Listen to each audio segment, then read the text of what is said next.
Adlaw nga Domingo karon mga kaigsuunan, petsa 16 sa bulan sa Oktubre tuig 2022. Karon ang ika-29 nga Domingo sulod sa tuig ordinaryo. Ang pagbasa kinutlo gikan sa Ebanghelyo sumala ni San Lucas kapitulo 18 bersikulo 1 ngadto sa 8. Unya gisugilo ni Jesus kining sambingaya aron pagtudlo nga kinahanglan sila magampo ug dili gayud nila wad-on ang paglaom. Sa usa ka lungsod dihay usa ka maghuhukom nga walay kahadlok sa Dios o pagtahod sa mga tao. Ug may usa ka byuda ni adtong lungsura nga nagbalik-balik pag-adto kaniya aron paghangyo nga panalipdan ang iyang katungo. Mingon ang byuda, tabangi intaw nako batok sa akong mga kaaway.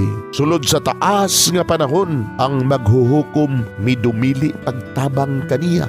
Apan sa katapusan miingon siya sa iyang kaugalingon, bisan tuod wala ako'y kahadlok sa Dios o pagtahod sa mga tao. Apan tungod kay nagsigi man og samok kanako kining maong byuda, panalipdan ko na lang ang iyang katungod. Kay kung dili ko kinibuhaton, magsigi siyag balik-balik hangtod nga kaupsan akong pailob ug mipadayon ang Ginoo. Pamatian ninyo ang gisulti ni adtong daotang huwes. Karon dili ba ang Dios maghukom dapig sa iyang kaugalingong katawhan nga nagpakitabang kaniya sa adlaw ug sa gabi? Maglangan ba siya sa pagtabang kanila? Sultihan ko kamo nga maghukom siya dapig kanila ug dalion niya ang pagbuhat niini. Apan makakaplag baka og pagtuo ang anak sa tao dinhi sa kalibutan sa iya unyang pag-abot. Mga igsuon, ang Ebanghelyo sa Ginoo, daygon ikaw o Kristo.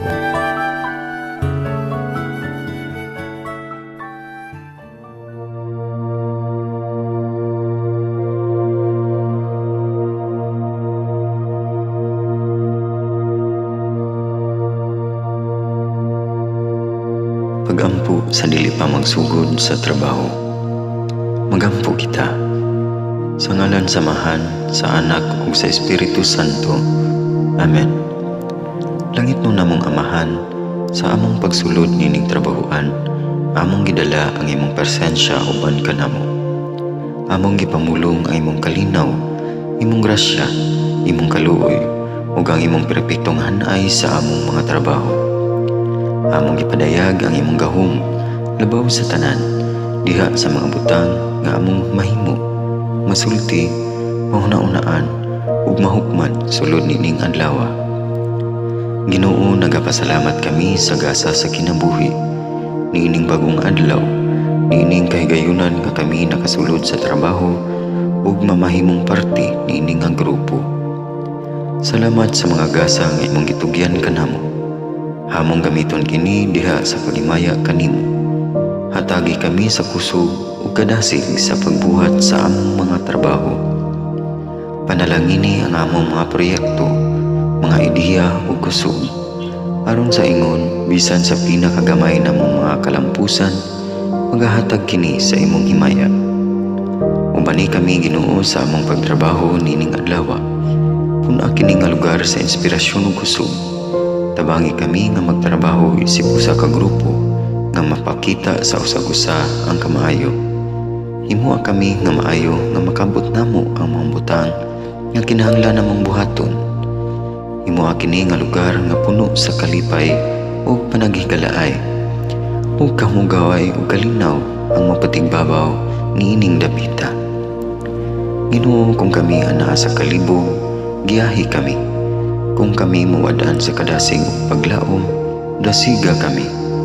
Himua nga ang trabaho nga among gihimo ug ang paagi sa among paghimo niini makahatag unta kini ug hugot nga pagtuo, kalipay ug pahiyom sa tanan nga among mahimamat karong adlaw. Panalangini ang among mga pamilya, among Pinoy-anan, among nasod. Himua nga magmatidud-anon kami sa pagtagad ug pag-amuma sa kalikupan ug sa tanang may kinabuhi diha sa pagbuhat kanamo sa pagkabuot sa imong pangandoy alang sa hustisya ug kagawasan. Ug Ginoo, sa among pagbiya nining lugar, Tagai kami sa imong panalangin ug kaluoy sa among pagbiyahe. Panalangini ang among mga pamilya ug Pinoy-anan nga anaon ta sa maayong kahimtang sama sa among pagbiya kanila. Ginoo, salamat sa tanang butang nga imong nabuhat, sa tanang butang nga imong gibuhat, ug sa tanang butang nga imong buhaton pa. Sa ngalan ni Jesus, among giampo diha sa tumang pagigugma ug pagpasalamat. Amen. Sa ngalan sa Amahan, sa Anak ug sa Espiritu Santo. Amen.